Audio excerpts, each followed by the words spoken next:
प्रभु तेरी वाणी जीवन की रोटी, नैनों की ज्योति अंधेरा मिटाती।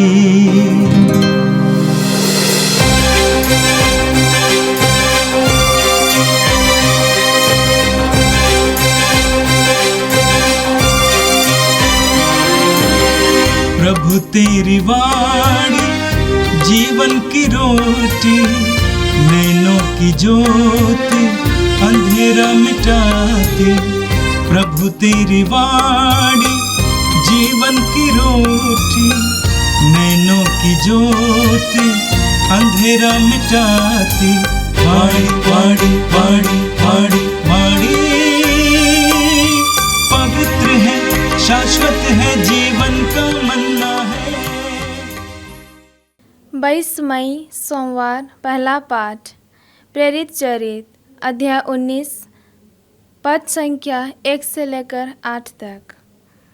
जिस समय अपोलो कुरिन्थ में था, पौलुस भीतरी प्रदेशों का दौरा समाप्त कर एफेसस पहुंचा। वहां उसे कुछ शिष्य मिले।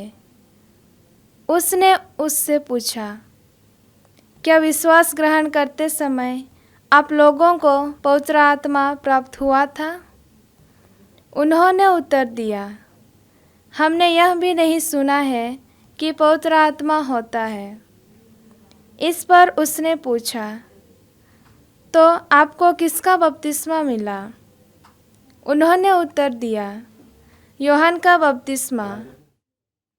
पौलुस ने कहा, यूहन्ना पश्चाताप का बपतिस्मा देते थे।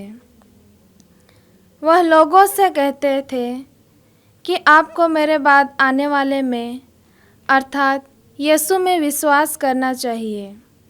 उन्होंने यह सुनकर प्रभु यीशु के नाम पर बपतिस्मा ग्रहण किया। जब पौलुस ने उन पर हाथ रखा तो पवित्र आत्मा उन पर उतरा और वे भाषाएं बोलने और भविष्यवाणी करने लगे। वे कुल मिलाकर लगभग 12 पुरुष थे। पौलुस 3 महीनों तक सभागृह जाता रहा। वह ईश्वर के राज्य के विषय में निसंकोच बोलता और यहूदियों को समझाता था। यह प्रभु की वाणी है। संत यूहन्ना के अनुसार पवित्र सुसमाचार अध्याय 16 वाक्य 29 से 33 तक। उनके शिष्यों ने उनसे कहा, देखिए, अब आप दृष्टांतों में नहीं बल्कि स्पष्ट शब्दों में बोल रहे हैं। अब हम समझ गए हैं कि आप सब कुछ जानते हैं। प्रश्नों की कोई जरूरत नहीं रह गई है। इसलिए हम विश्वास करते हैं कि आप ईश्वर की यहां से आए हैं। ईसा ने उन्हें उत्तर दिया, क्या तुम अब विश्वास करते हो? देखो, वो घड़ी आ ही गई है जब तुम सब तितर बितर हो जाओगे और अपना अपना रास्ता लेकर मुझे अकेला छोड़ दोगे। फिर भी मैं अकेला नहीं हूं, क्योंकि पिता मेरे साथ है। मैंने तुम लोगों से यह सब इसलिए कहा है कि तुम मुझ में शांति प्राप्त कर सको। संसार में तुम्हें क्लेश सहना पड़ेगा, परंतु ढारस रखो, मैंने संसार पर विजय पाई है। यह प्रभु का दिव्य सुसमाचार है। ख्रिस्त प्रभु की जय।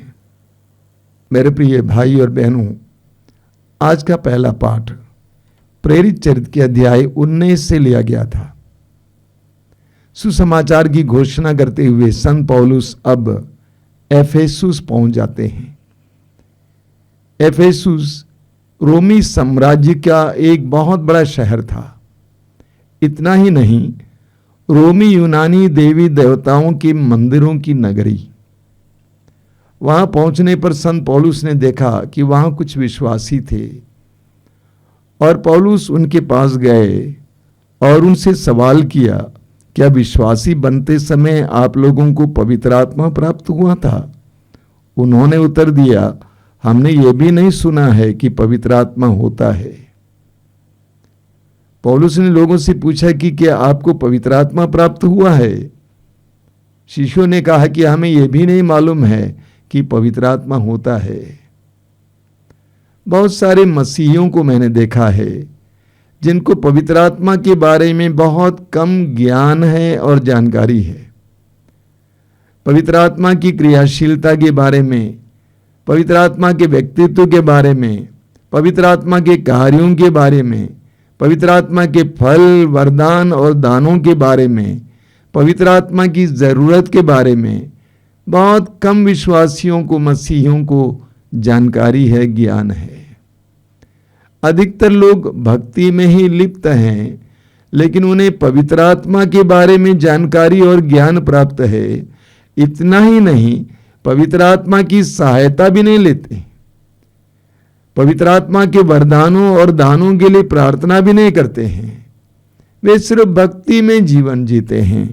तो पौलुस ने उनसे पूछा, क्या आपको पवित्र आत्मा मिला? उन्होंने कहा कि हमने ये भी नहीं सुना है कि पवित्र आत्मा होता है। इस पर उसने पूछा, तो आपको किसका बपतिस्मा मिला? उन्होंने उत्तर दिया, यूहन्ना बपतिस्मा का। यूहन्ना बपतिस्ता का बपतिस्मा उन्हें मिला था। यूहन्ना बपतिस्ता पश्चाताप का बपतिस्मा देते थे। लोग अपने पापों को व्यक्त करने के लिए, ये प्रकट करने के लिए हम पापी हैं, यूहन्ना बपतिस्ता के पास आते थे और यूहन्ना बपतिस्ता यरदन नदी में उनको डुबाकर पश्चाताप का बपतिस्मा देते थे। यीशु में बपतिस्मा और यूहन्ना बपतिस्ता के बपतिस्मा में बहुत फर्क है। संत पौलुस रोमियों के पत्र के अध्याय 6 में और पेतरुस ने भी ये कहा है कि यीशु में बपतिस्मा का अर्थ क्या है।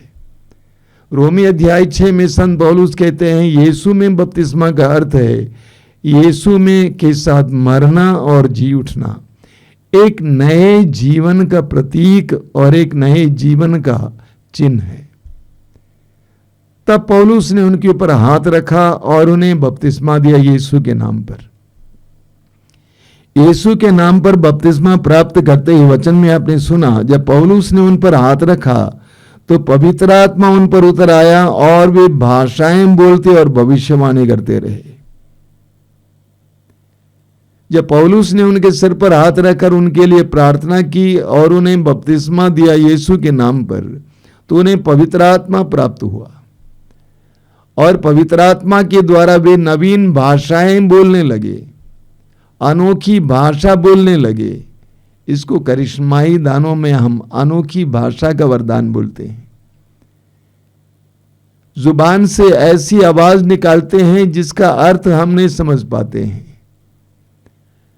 अनोखी भाषा की प्रार्थना शब्दों के परे की प्रार्थना है। नन्हे बच्चे बोलते हैं, हम समझ नहीं पाते हैं, लेकिन वे बोल रहे हैं, कुछ व्यक्त कर रहे हैं। ये नन्हे बच्चों जैसी की भाषा जैसी भाषा है जो सिर्फ ईश्वर जानता है। तो जब पौलुस उनके ऊपर हाथ रखकर प्रार्थना कर रहे थे, उनके बपतिस्मा दिलाए और उसके बाद प्रार्थना कर रहे थे, उन्हें पवित्र आत्मा का अभिषेक मिला और वे अनोखी भाषा में बोलने लगे और भविष्यवाणी करने लगे। पवित्र आत्मा की उपस्थिति हम में हम कैसे महसूस करेंगे? उसके फल के द्वारा और उसके कार्यों के द्वारा। पवित्र आत्मा एफेसुस की उस कलीसिया के ऊपर उतर आया और पवित्र आत्मा ने अपने आप को प्रकट किया अनोखी भाषा के द्वारा और भविष्यवाणी के द्वारा। और आज का सुसमाचार यूहन्ना के सुसमाचार की अध्याय 16 से लिया गया था। प्रभु यीशु अंतिम ब्यालू के दौरान अपने शिष्यों को शिक्षा दे रहे थे, उनसे हृदय की बातें बता रहे थे, उनके साथ उनके रिश्ते के बारे में, उनसे क्या उम्मीद प्रभु रखते थे इसके बारे में, पवित्र आत्मा कैसे प्राप्त करें इसके बारे में बहुत गहरी बातें बता रहे थे। सुसमाचारों में हम पढ़ते हैं कि प्रभु यीशु लोगों को संबोधित करते समय दृष्टांतों का इस्तेमाल करते थे। छोटे छोटे दृष्टांतों के द्वारा लोगों को समझाते थे। नमक का दृष्टांत, दीपक का दृष्टांत, जाल का दृष्टांत, गेहूं के दाने का दृष्टांत, राई के दाने का दृष्टांत, हल का दृष्टांत, अलग अलग प्रकार के छोटे छोटे दृष्टांतों को लेकर लोगों को समझाते थे। लेकिन अंतिम ब्यालू के समय प्रभु यीशु ने खुलकर सीधी भाषा में स्पष्ट शब्दों में शिष्यों से को समझा रहे थे। इसीलिए शिष्यों ने कहा, देखिए अब आप दृष्टांतों में नहीं बल्कि स्पष्ट शब्दों में बोल रहे हैं। आगे उन्होंने कहा कि हमें आपसे सवाल करने की कोई आवश्यकता नहीं है, हम समझ पा रहे हैं, सीधे शब्दों में आप हमसे बात कर रहे हैं। और शिष्य कहते हैं, हम विश्वास करते हैं कि आप ईश्वर के यहां से आए हैं। शिष्यों को उत्तर देते हुए प्रभु यीशु आने वाले उन घटनाओं के बारे में भविष्यवाणी करते हैं।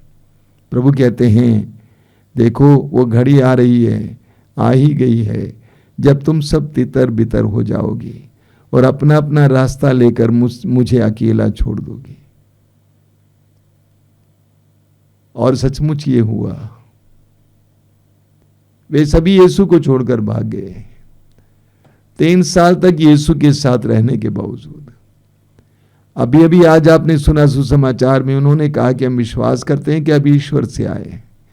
इसके बावजूद, चमत्कार और चिन्ह देखने के बावजूद वे सभी यीशु को छोड़कर भाग गए, वे तितर बितर हो गए। लेकिन प्रभु कहते हैं, मैं अकेला नहीं हूं, पिता मेरे साथ है। यीशु के संपूर्ण सुसमाचार की घोषणा के कार्य में हम इस बात को देखते हैं कि यीशु सदा ये विश्वास करते थे कि वे अकेले नहीं थे बल्कि पिता उनके साथ थे। पिता उनके साथ था। एक विश्वासी, एक मसीही वास्तव में जो यीशु पर विश्वास करता है, जो ईश्वर पर विश्वास करता है, हमेशा ये विश्वास करेगा कि प्रभु मेरे साथ है।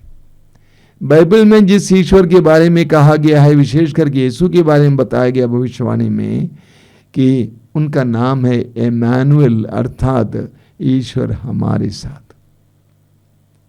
बाइबल में जिस ईश्वर के बारे में बताया गया वो ईश्वर हमारे साथ रहने वाला ईश्वर है, किसी पहाड़ पर, आसमान पर रहने वाला नहीं। इस्राएली जनता के साथ रहने वाला ईश्वर, इस्राएली जनता के साथ चलने वाला ईश्वर, इस्राएली जनता के लिए लड़ने वाला ईश्वर, इस्राएली जनता के लिए चमत्कार और चिन्ह प्रकट करने वाला ईश्वर, एक ऐसा ईश्वर जो उनके साथ था, उनके पक्ष में था। और यीशु ने इसी बात को दोहराया अपने शिष्यों से। मत्ती अध्याय 28 वाक्य 20 में, संसार के अंत तक मैं सदा तुम्हारे साथ हूं। यीशु ने यह अनुभव किया कि पिता मेरे साथ हमेशा रहता है, और वही अनुभव यीशु अपने शिष्यों को भी देते हैं। आगे प्रभु कहते हैं, मैंने तुम लोगों से यह सब इसीलिए कहा है कि तुम मुझ में शांति प्राप्त कर सको। प्रभु ने अपने शिष्यों को उनके दुख भोग के बारे में, आने वाले अत्याचार और दुखों के बारे में बताया। प्रभु ने कहा कि तुम्हें क्लेश सहना पड़ेगा, तुम्हारे पर अत्याचार किया जाएगा। वास्तव में प्रभु यीशु को भी इसी तरह एहसास होता था। लूकास के सुसमाचार के अध्याय 9 में हम पढ़ेंगे, जब प्रभु यीशु पहाड़ पर प्रार्थना कर रहे थे तो वचन में लिखा हुआ है, शिष्यों ने यीशु के साथ मूसा और एलिया को देखा और वे यीशु से बातचीत कर रहे थे। क्या बात कर रहे थे? यरूशलेम में उनकी होने वाली मृत्यु के बारे में। यानी प्रभु यीशु को प्रार्थना के दौरान उनके जीवन में भविष्य में होने वाली दुख भोग के बारे में एहसास मिलता था। प्रार्थना के दौरान यीशु को एहसास मिलता था कि उनके भविष्य में उनके साथ क्या क्या होने वाला है। जो भी व्यक्ति प्रार्थना में प्रभु के साथ जुड़ता है, उस व्यक्ति को प्रभु आगामी दुखों के लिए तैयार करते हैं। उस व्यक्ति के लिए दुख, कष्ट एक सदमा देने वाला अनुभव नहीं होगा, उसको प्रभु तैयार करते हैं। प्रभु यीशु को जिस तरह तैयार किया गया, उसी तरह शिष्यों को भी प्रभु तैयार करते हैं। भविष्य में होने वाले दुखों के बारे में बताकर अंत में प्रभु उन्हें ढाढ़स बंधाते हैं, उन्हें सांत्वना देते हैं। प्रभु कहते हैं संसार में तुम्हें क्लेश सहना पड़ेगा, परंतु ढारस रखो, टूटना नहीं।